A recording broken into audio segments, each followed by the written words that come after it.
Final Fantasy Tactics is one of the most beloved properties in the franchise. So when a project adorning its name surfaced as part of the big Nvidia leak a few years ago, interest amongst the fanbase was piqued. That interest was then further piqued following the huge success that was Tactics Ogre Reborn, as it allowed players to dream about how Square Enix may adopt a similar approach for Final Fantasy Tactics, should, of course, such a project ever come to fruition. It just so happened that Square Enix were indeed busy behind the scenes, and earlier this year they announced to the world that an enhanced version of Final Fantasy Tactics, subtitled as the Ivalice Chronicles, was to be launched just over 3 months later on a multitude of systems. Since then, Square Enix has released a ton of information about this new version of the game, but there's nothing quite like going hands-on. And we were granted the opportunity to do just that at a recent play session, where we got to check out various aspects of the game, starting with the pivotal encounter at the Orbital Monastery, before taking part in a much more involved encounter at Zakil Falls. First though, some backstory. This new version of Final Fantasy Tactics is being delivered by Creative Studio 3, the studio helmed by Naoki Yoshida, and Kazutoyo Maehiro is serving as director, with Ayako Yokoyama serving as co-director. Over the past decade, Maehiro himself has become a key member of the studio, serving as a prominent individual who helped to rejuvenate Final Fantasy XIV, where he served as the main scenario writer on A Realm Reborn and then Heavensward. But soon after that expansion was delivered, he left the 14 team to write the original script for Final Fantasy XVI, before then serving as the game's creative director. But before joining Yoshida's 14 task force, Maehiro was very much an acolyte of Yasumi Matsuno, the original director of Final Fantasy Tactics and the iconic creator of Ivalice. As such, Maehiro worked on Final Fantasy Tactics, Vagrant Story, Tactics Advance, and Final Fantasy XII, with the role he fulfilled differing from game to game. On Tactics, Maehiro was placed in charge of producing the sound novels, which were interactive, choose-your-own-adventure books that were meant to be separate from the main story of the game. However, those sound novels were never released outside of Japan due to issues regarding localization. After this, he fulfilled numerous roles as part of Matsuno's core team, ranging from a quest planner on Tactics Advance through to being part of Hiroyuki Ito's team on Final Fantasy XII, where he served as a battle system designer. That's all to say that Maehiro-san is a very versatile and talented individual, and as an original member of the Tactics team, he was seen as the ideal candidate to bring such a classic game into the modern era. The approach taken is hard to classify, as there are 2 modes available.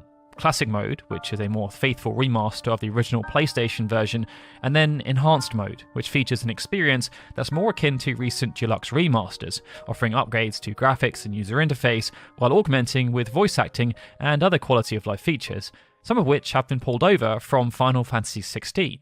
It's been a pretty big undertaking, and it's not been without its challenges. Due to numerous versions of Final Fantasy Tactics existing, the developers thought long and hard about which version they wanted to resurface. In the end, they opted to use the original PlayStation version as a base, no doubt because it was the version that sold the most copies across Japan and North America, and is therefore the one that the largest portion of the player base had the strongest nostalgic feelings towards.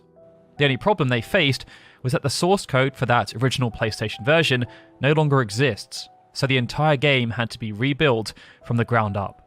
This did, however, make producing the 2 separate modes a more streamlined process, and it meant they were able to implement quality of life enhancements to the classic version, such as incorporating the War of the Lions script with a higher degree of efficiency, as both the classic and enhanced versions of the game have the same core base. But this decision has not come without consequences. Even though the War of the Lions script has been used for the classic version, the rest of the content remains faithful to the original PlayStation release. This means all of the other War of the Lions content, including Balthier and Luso, as well as the additional jobs and side quests that incorporated characters like Agrias Oaks, have been cut. That may sour the experience for some, but there's still plenty to look forward to with the Ivalice Chronicles. For those selecting the enhanced version, Final Fantasy Tactics has received more than just a new lick of paint. The addition of voice acting really adds an extra dimension to proceedings. The War of the Lions version did, of course, also contain voice acting, but it was only used in specific scenes, and only a handful of characters were therefore voiced.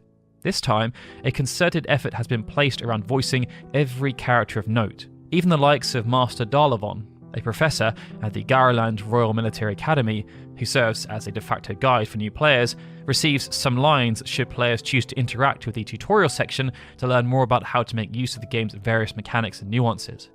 Due to the nature of this undertaking, the new and enhanced version of Final Fantasy Tactics will not use the War of the Lions script verbatim.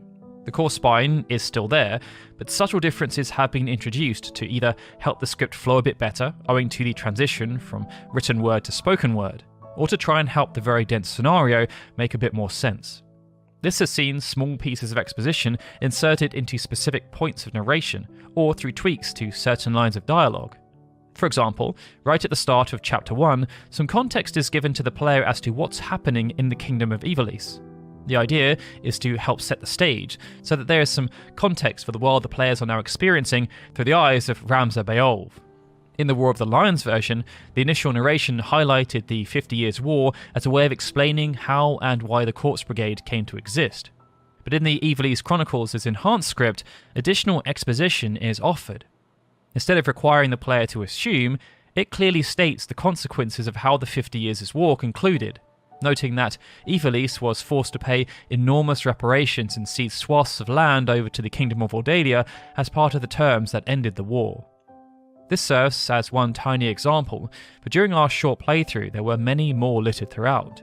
And given we've just published a 4-hour retelling of the entire story of Tactics, which, if you're a returning veteran of the original, we'd very much recommend you watch in preparation for diving back in again, these small touches were really great to see, and they make a huge difference.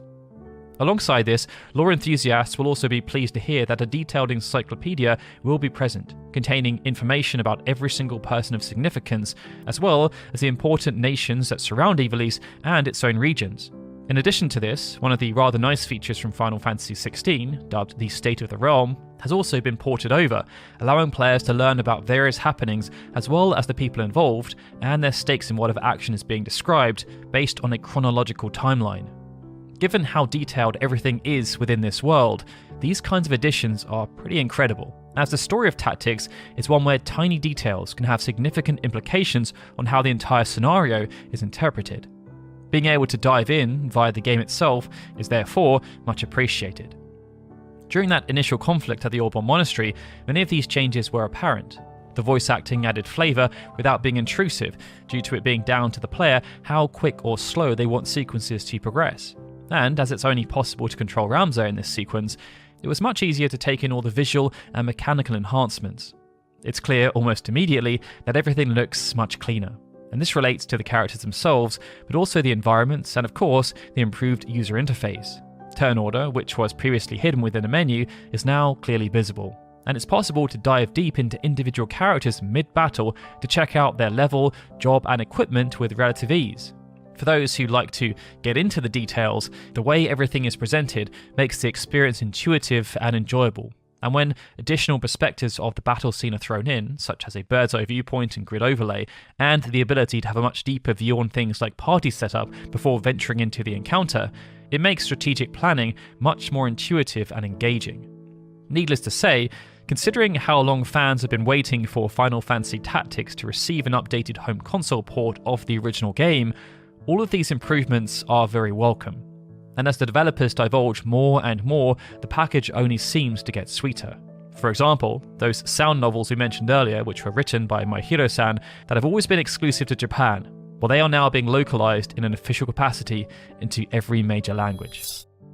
That's all we've got for now though, but fret not, over the next month we have plenty of Tactics content in store for all of you, including a deep dive into the individual aspects of the Ivalice Chronicles that we're specifically excited for, a more granular look at all the major changes between this version and the previous releases of the game, and some guides that will hopefully help you to get to grips with this masterful strategy role-playing game. So be sure to subscribe and let us know in the comments how excited you are for the game's upcoming release and which platform you're intending to purchase on. Alright everyone, with that, this is Daryl signing out. As always, I'd like to give a big thank you to all of our Patreon and YouTube membership supporters, especially Benjamin Snow, Christopher Gardner, Clever Chavez, EXPRequired on YouTube, Frederick Forrest, Gregory and Stephen, who are super special Onion Knight supporters, and of course, a big thank you to everyone for watching this video. I'll see you all again soon for more Final Fantasy goodness.